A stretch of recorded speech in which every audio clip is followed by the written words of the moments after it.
सूत जी महाराज को आसन पर बैठाला और कहा कि वो पावन कथा सुनाइए जो 8 दिन में, 7 दिन में, एक दिन में, एक श्लोक में, आधे श्लोक में और आधे के आधे श्लोक सुनने पर भी मुक्ति दाता होती है। वह कथा श्रवण करवाइए। सूत जी महाराज ने जैसे ही कथा प्रारंभ की, सबसे पहले ध्यान किया और कहा, भक्ति भक्त भगवंत गुरु, भक्ति भक्त भगवंत और गुरु, चतुर नेम बपुए, तिनके पद वंदन किए, नासे विघ्न अनेक। इन 4 चीजों में भेद नहीं बताया गया। शास्त्र कहता है ये चारों चीजें एक ही है। कौन कौन सी? भक्ति, भक्त, भगवंत और गुरु। जैसे कोई भक्त के दर्शन हो, आप देखें कि सनातनी है, इसके माथे पर तिलक लगा हुआ है, आपके अंदर एक प्रणाम करने की भावना आना चाहिए। प्रणाम प्रभु जी। अगर आप में ये भाव नहीं आता है तो फिर अभी आपको ज्ञान हुआ ही नहीं। आपकी भक्ति यही है कि सब में भगवत के दर्शन करो, भगवान के दर्शन करो और गुरु की शरणागति लो। भक्ति भक्त भगवंत गुरु, गुरु को आखिरी में रखा है क्योंकि गुरु ही इन सबको समेट के लाएगा। गुरु ही भक्ति देता है, गुरु ही भगवान से मिलाता है। तो गुरु की शरण में पहुंचे। राजन परीक्षित का वृतांत सुनाते हैं सुखदेव मुनि। यहां सूत जी सौनक आदि ऋषि को कहते हैं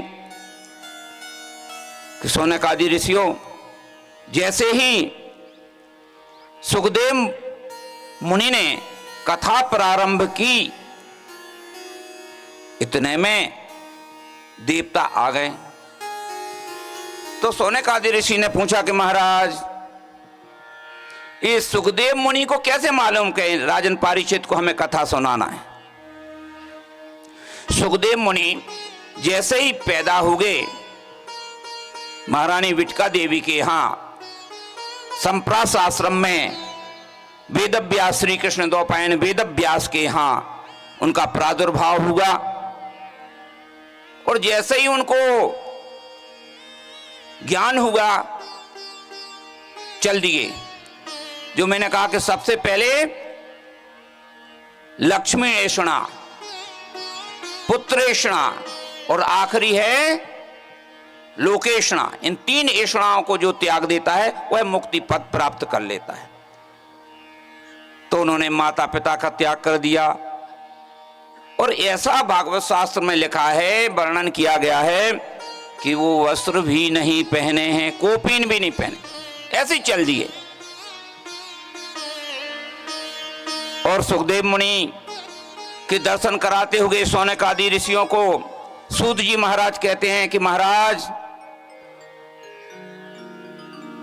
और बताएं आपको कि जब सुखदेव मुनि जा रहे थे रास्ते में, तो देखते हैं कि एक जगह स्थान पर कुछ बहनें बेटियां स्नान कर रही हैं। वो चले गए। पीछे से सफेद लंबी दाढ़ी वाले 10,000 वर्ष की उम्र वाले वेदव्यास पीछे से चिल्लाते हो जा रहे, ए बेटा रुक जाओ, ए बेटा रुक जाओ, अभी तो मैंने तुम्हें ठीक से देखा ही नहीं है, मैंने तो तुम्हें अभी चूमा ही नहीं है। अरे मैंने तो लाड़ दुलार भी नहीं किया, तुम पैदा हो गए और वन में जाते हो।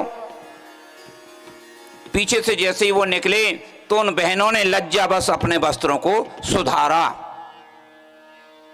ये उदाहरण इसलिए दिया गया कि यह जरूरी नहीं है कि आपकी उम्र बड़ी हो गई तो आपकी ऐषणाएं शांत हो गई।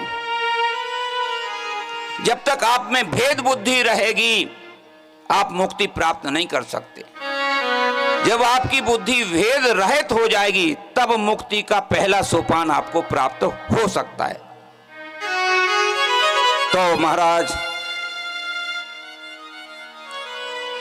सूत जी कहते हैं कि ऐसे वीतराग मुनि जंगल की ओर चले गए।